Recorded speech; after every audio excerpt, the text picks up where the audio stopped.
Oyeron luego el ruido de los pasos de Yahvé, que se paseaba por el jardín a la hora de la brisa, y el hombre y su mujer se ocultaron de la vista de Yahvé por entre los árboles del jardín. En este texto se habla de Yahvé como cualquier criatura viva y concreta que produce ruido al caminar, como cualquiera de nosotros, pues sus pasos producen ruido. De hecho, la idea abstracta de un Dios inmaterial supremo viene de los hititas, quienes se fueron apartando de las naciones mesopotámicas y crearon una nueva religiosidad basada en el culto a los muertos y en un nuevo concepto del más allá. Los orígenes del nombre Yahvé no vienen de un solo pueblo y aún no se sabe qué tan antiguo pueda ser. Pero si seguimos el rastro de las narraciones ancestrales, nos conduciría a los mismos orígenes del ser humano. También un pueblo nómada, llamado Shasu, tenía como deidad a Yahvé, y en una inscripción encontrada en Amara se puede leer Yahu en la tierra de Shasu. Es interesante notar que el nombre de Yahvé es mucho más antiguo de lo que suponíamos al creer que su origen venía de la Biblia, pero en realidad fue el pueblo de Israel a adoptar tal Dios y hacerlo su único Dios. Es en Génesis 3:22 al 23 donde se instaura a Yahvé como el único Dios verdadero para el pueblo judío, un Dios que reuniría todas aquellas deidades anteriores, y esto viene confirmado en el pasaje bíblico donde Yahvé dice a Moisés: a Abraham e Israel me presenté como el Shaddai, pero mi nombre Yahvé ellos no conocieron. El Shaddai significa el Señor de la estepa o de la montaña, mismo epíteto usado por los acadios para su Dios. El término Yahvé aparece en la Biblia en un periodo histórico en el cual no existía todavía algún rastro escrito de la que luego sería la lengua hebrea. Las consonantes que lo componen fueron introducidas hace aproximadamente 3 a 4 siglos después de haber sido pronunciadas, y las vocales fueron añadidas más o menos entre 1600 y 1700 años después. Para conocer un poco más a Yahvé es necesario acudir a las Escrituras, pero debemos saber que el Génesis y muchos textos bíblicos son el eco de escritos inmortalizados en la piedra por muchos pueblos como los sumerios. Así que la religión hebrea debe sus raíces al culto del dios Enlil y su estirpe. Aunque hoy nos llegue como una religión monoteísta, en sus inicios no lo era. Por lo que se puede entender, Yahvé era uno de los varios Elohim, a los cuales se les había asignado un pueblo y un territorio. Estos Elohim estaban sujetos al comando de uno más importante, al cual en la Biblia se le llama el Altísimo, Supremo. Su nombre sagrado es Hashem el Elión, que significa Hashem, potente y supremo. En Deuteronomio se puede leer que el Altísimo dividió y repartió las naciones entre varios Elohim. El Elohim Yahvé recibe a Israel. Era un gran estratega. Para guiar a los israelitas a la conquista de territorios, los preparaba y tranquilizaba, ya que era normal que tuvieran miedo. En Éxodo podemos ver cómo él no pretendía derrotar de un solo golpe de guerra a los enemigos, mas iría avanzando con las fuerzas militares en la medida en que los israelitas aumentaran en número. Luego les promete que enviará unas avispas a los ejércitos enemigos de tal modo de ir liberando el territorio de manera gradual, para darle tiempo a los israelitas de penetrarlo. Respecto a esto, hay una gran incógnita, porque si bien las avispas pueden crear confusión y hacer mucho daño, ¿cuántas de estas se necesitarían para hacer huir definitivamente al ejército mejor disciplinado y que no regresaran nunca? Estudiosos se preguntan qué tipo de arma usaría Yahvé para lograr este efecto. ¿Realmente eran avispones? En el capítulo 31 de Números es evidente que el Señor, como viene llamado el Dios de Israel, no tiene misericordia alguna hacia sus seres humanos. Además, hace una lista muy exacta de las cantidades y cómo debe repartirse el botín que incluye mujeres, niños, ganado y objetos de valor. Todos los hombres madianitas están muertos. El mismo Yahvé pide para sí unas vírgenes y unos burros. ¿Qué haría con ellos? ¿Es Yahvé un ser espiritual? Y si es así, ¿por qué le interesaban las vírgenes, los niños y los burros? Moisés manda a matar a todos los niños y mujeres que no sean vírgenes con el beneplácito de su Dios. 32,000 muchachas y 61,000 burros, además de los 190 kilos de oro que fueron llevados al templo para el Señor.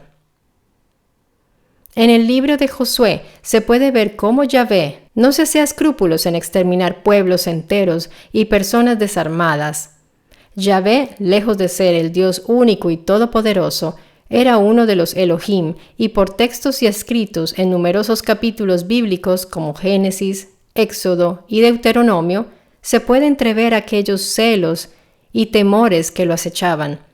Temor de que su pueblo se dirigiera y obedeciera a otros Elohim, como por ejemplo Camosh y Milcom, sus colegas y enemigos.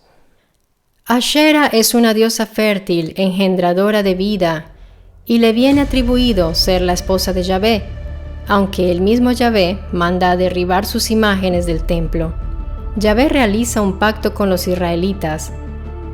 Les promete la tierra de Palestina, pero ellos deben destruir todas las estatuas que representaran a Ashera.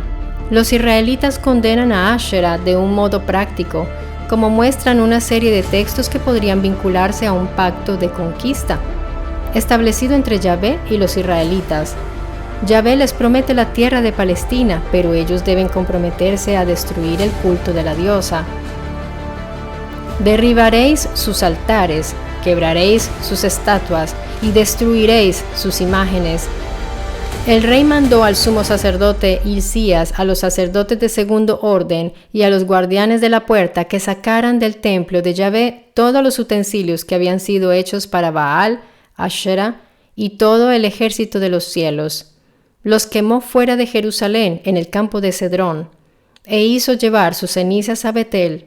En esa línea, Segunda de Reyes 23, afirma que Josías hizo sacar la imagen de Ashera fuera de la casa de Yahvé, destruyendo todas las vinculaciones de Yahvé con la diosa. Ese texto supone que la diosa había estado antes en el templo, compartiendo culto con Yahvé como su esposa. Y dijo Yahvé Dios: He aquí el hombre que ha venido a ser como uno de nosotros en cuanto a conocer el bien y el mal. Ahora pues, cuidado, no alargue su mano y tome también del árbol de la vida, y comiendo de él, viva para siempre. Y le echó Yahvé Dios del jardín de Edén para que labrase el suelo de donde había sido tomado. De este pasaje bíblico se pueden hacer varias consideraciones. En ningún momento se hace mención de que se haya cometido un pecado original. La expulsión inmediata de Adán y Eva fue preventiva para evitar que pudieran tomar el fruto del árbol de la vida y se volvieran inmortales. ¿Acaso Yahvé temía el hecho que los humanos pudieran volverse poderosos e inmortales? Estos eran privilegios a los cuales solo los Elohim podían acceder. La intervención helenística, semítica y platónica impregnan de pensamiento filosófico la participación activa y muchas veces violenta de Yahvé, convirtiéndolo en un Dios etérico, indefinible y ajeno a nuestro plano corrupto, un Dios que escapa de nuestra percepción imperfecta. El término teos tiene una raíz griega que lleva al concepto de observar. Observar es la actividad realizada por un controlador que a su vez es un guardián. Y de estos guardianes se nos habla en muchas narraciones del antiguo Medio Oriente. El término teoría en la lengua griega antigua tenía entre otros significados el de grupo de observadores, tal como lo eran los gobernantes de los pueblos antiguos, los llamados dioses, unos guardianes con la misión de conducir los pueblos que se les había asignado, tal como describe la Biblia la asignación que se le dio al Elohim de nombre Yahvé. Así que no eran espíritus, eran individuos de carne y hueso. Respecto al aspecto físico de Yahvé, en los textos bíblicos no se halla una descripción de su aspecto, ya que se le presenta como un ser inmaterial. Sin embargo, sí se le atribuyen cualidades humanas que lo antropomorfizan al llamarlo Señor, Padre, Guerrero, Comandante militar, entre otros. Sin duda, las fuentes arqueológicas sí nos proporcionan datos gráficos sobre la apariencia de Yahvé. Una imagen y una inscripción de Kuntilet Arhud pueden representar a Yahvé con una compañera femenina. Su Asherah. Una pequeña estatua que representa una silla con un asiento más grande y otro más pequeño también pueden explicarse de este modo. Un asiento para cada una de las deidades de la pareja divina. Se encuentra una combinación similar de una piedra vertical más grande y otra más pequeña en dos masebot o pilares de piedra en Arad, aunque sin ninguna imagen específica. Sin embargo, Asherah, la reina de los cielos, fue cancelada de la historia y mantenido en lo oculto hasta los hallazgos arqueológicos que han ido sacando a la luz su existencia incómoda para la religión. Por último, una moneda del periodo aqueménida con la palabra Yehud representa a una deidad suprema como una figura sentada con un ala, una rueda y un halcón listo para volar. Es posible que la intención sea, y probablemente se entienda, como una referencia a Yahvé. En definitiva, Yahvé era un Elohim de carne y hueso, tenía esposa y padres, y como todo Elohim, exigía una meticulosa limpieza en los lugares donde se encontraría con los humanos a su cargo. Debía estar lo más lejos posible de enfermos y leprosos. Exigía un terreno limpio y sacerdotes sin malformaciones físicas. Una enfermedad podría afectar la eficacia de sus ejércitos, por lo cual las medidas profilácticas eran extremas. Todo esto muestra la corporeidad física del Elohim Yahvé. Recordados como seres carnales, los Elohim en la Biblia y en los textos sumerios Anunnaki dejaron en la tierra su rastro, y aunque la arqueología oficial los exponga como mitos, la fuerza de la historia es arrolladora y poco a poco va surgiendo junto con los refertos arqueológicos que se han ido encontrando.